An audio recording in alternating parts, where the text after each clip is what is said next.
Ultimate test. Full load. Will it tow? Doing it!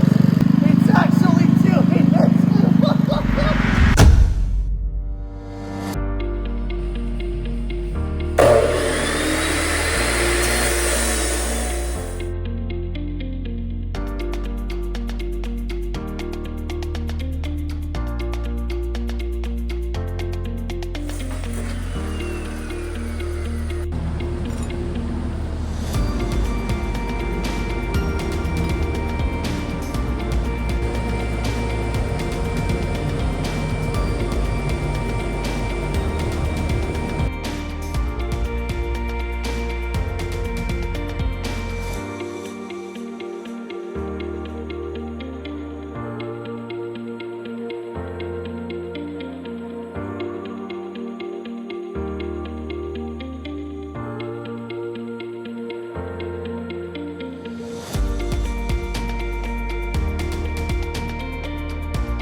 Let's just see if it can make it move.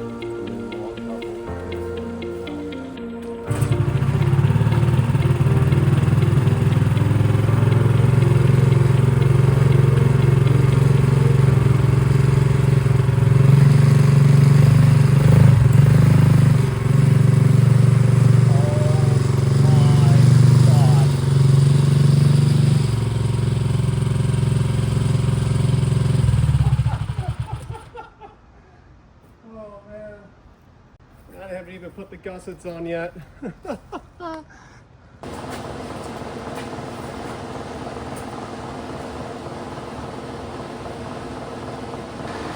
Okay, let me just explain what the heck just happened in that little time lapse. This is the secret project that I wanted to do for the Dingo here. It's kind of one of the closing thoughts before I start working on maybe any future things down the road for maintenance and things, like fixing the roll cage and maybe this axle here in a bit. I want to be able to tow with this thing, given we got the CVT, the horsepower, and surprisingly the pulling force to do so. The only thing that I was asking out of it is just the weight of that trailer, and with this loaded onto it. Probably gonna be my next idea for a parade, is to have that tow that for show. Not just to say that, hey, this is broken down or anything. No, this is just a weird flex, but okay moment. So I bought this weldment piece off of Amazon online. I'll put a link in the description for it. And I based everything off of my truck that's sitting out there with its receiving hitch. The floor to the center of the tube being about 18.5 inches. That's where I put this guy right here. And then I figured out where that landed on my cross hoops and also measured the angle going up, which was about 10 to 15 degrees.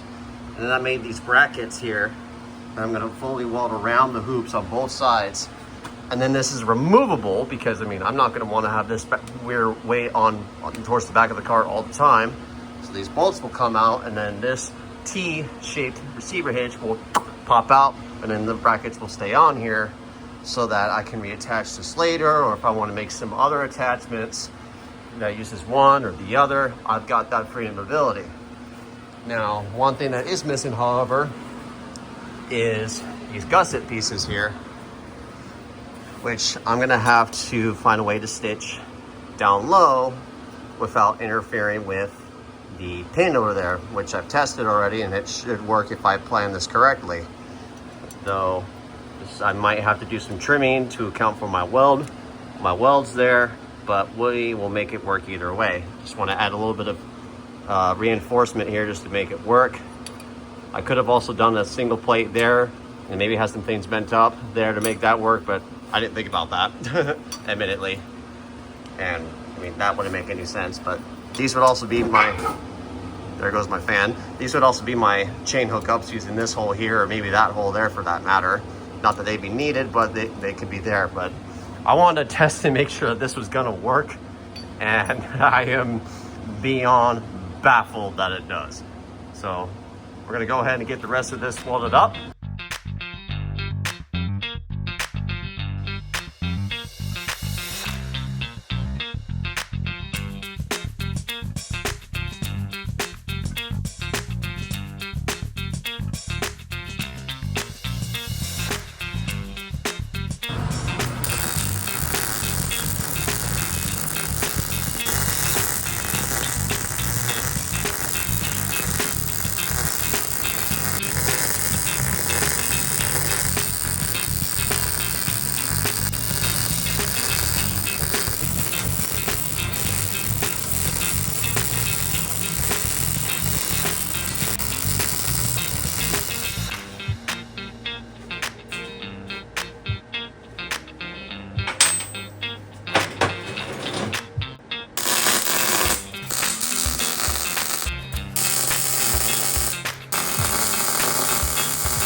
Okay, that should be more than strong enough now. The welds on the top probably weren't necessary, but I wanted multiple points of contact. Okay, well, that's about all I can do for now before our main little showcase event that's going on here. So, because with this episode today, we're going to see how well we can pull with the Dingo. And this is going to be our test subject here. There's a car show next Saturday that we're going to be going to here. And there's some things I've got going on this week that's going to be tying up the majority of me working out here. So I'm actually glad I got this far and finished up what I really needed to do here. There's not really much I can do between now and this show, and then another show in 2 weeks from that, and then the 4th. And I'm not sure what I'm going to be able to do when. So we'll just get what we can and test it out, hopefully without breaking it, and you know, all that fun stuff, and other cosmetics later on down the road.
All right, so let me explain the science behind this one.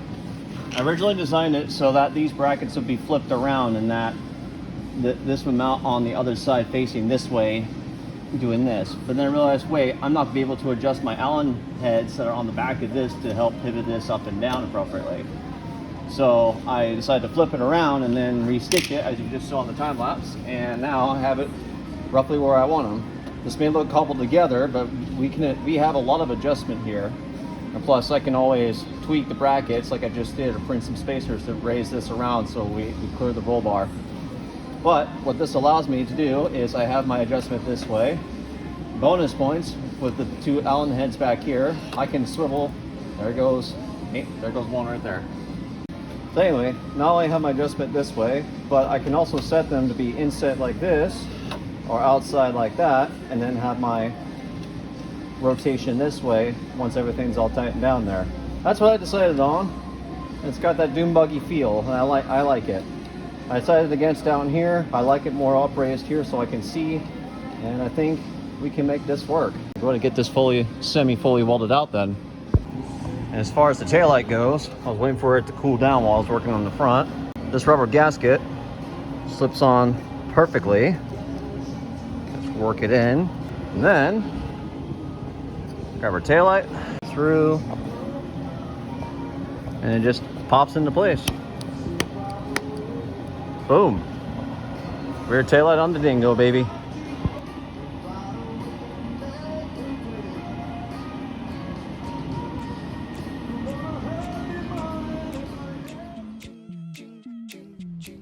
Okay, quite quick off-topic note. I went out, did a couple errands, and I bought me a socket to take off that nut.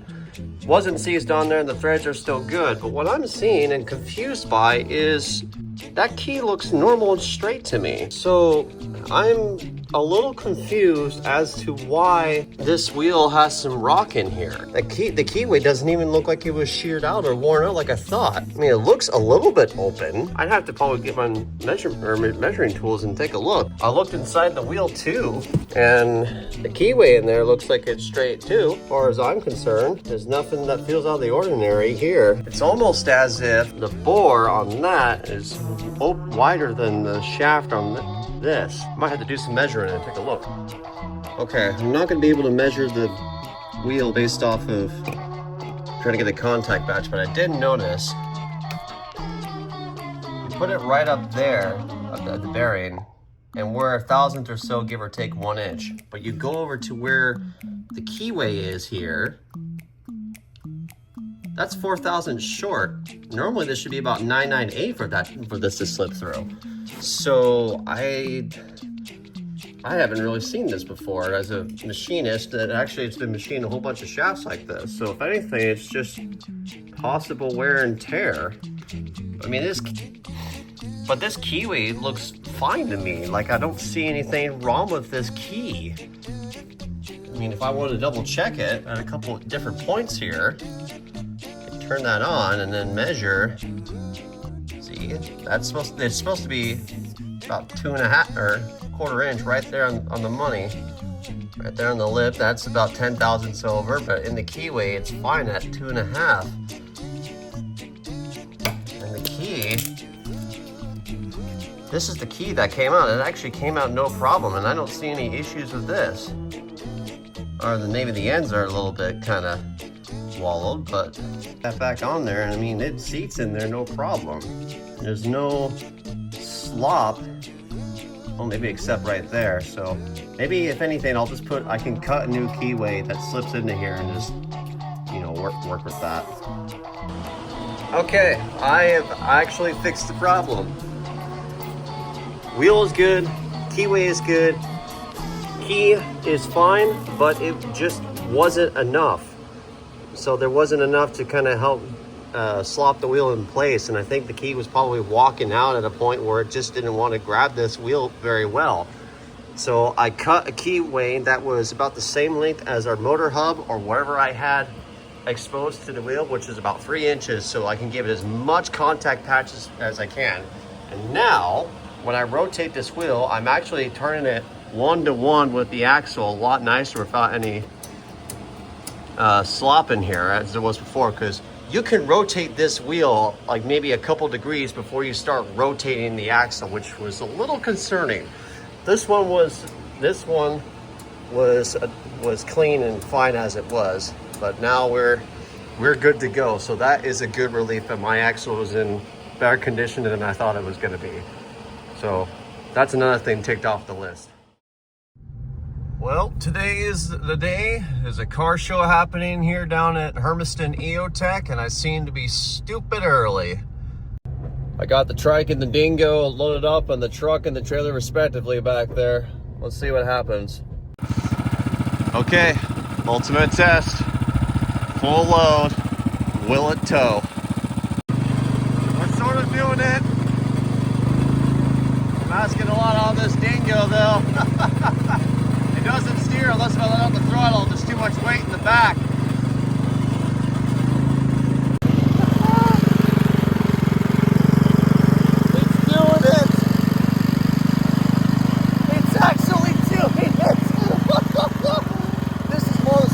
Ideas I've ever come up with, but it'll do it.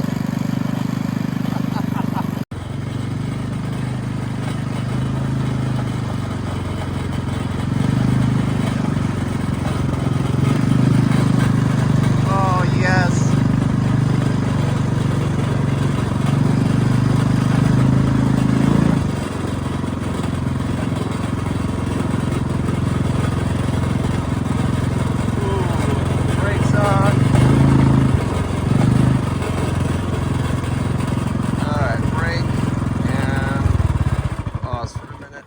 Actually, I probably should have pulled it forward. Hold on. All right, brought it back to the truck. Everything's unloaded. Semi-success, aside from the fact it couldn't turn, but that's just because all the weight was in the back. But it'll do it. All right, let's get back in that car show.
So I'm here at the car show, and they're letting me possibly do a demonstration with the trike out in the parking lot out there. Oh, it'll be a long time since I've done that.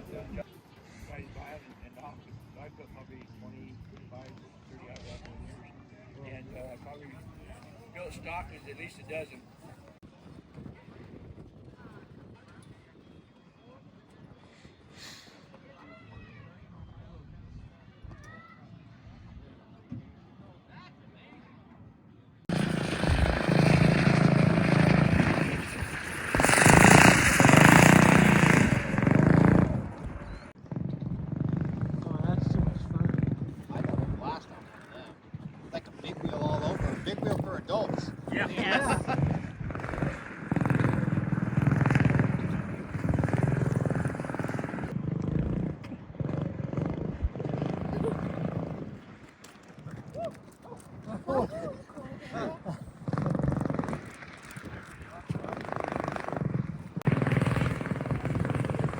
Where did you get that from? This is his phone. Who? The guppy. He was driving.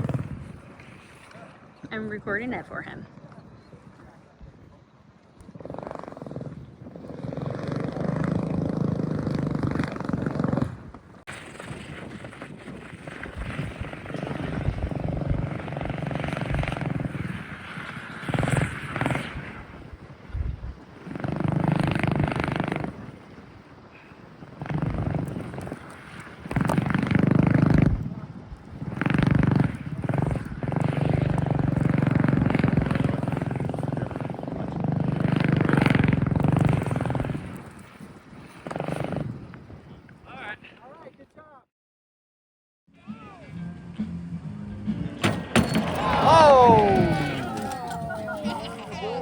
But it did. That's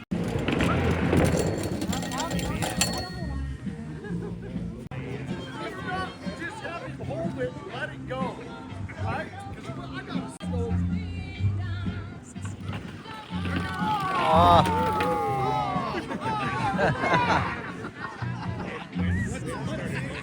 Well, that was worth a shot. Didn't even make it down the track.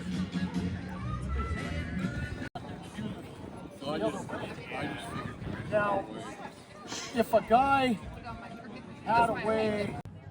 And there's Pistachio. Oh dear, here he comes.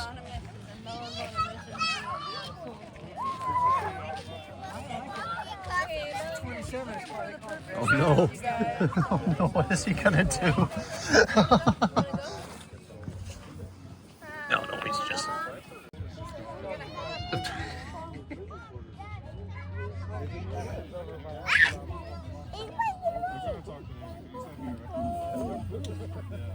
Walking, mommy. Still walking. He's walking. Daddy's watching her. Oh, he's going out in the field.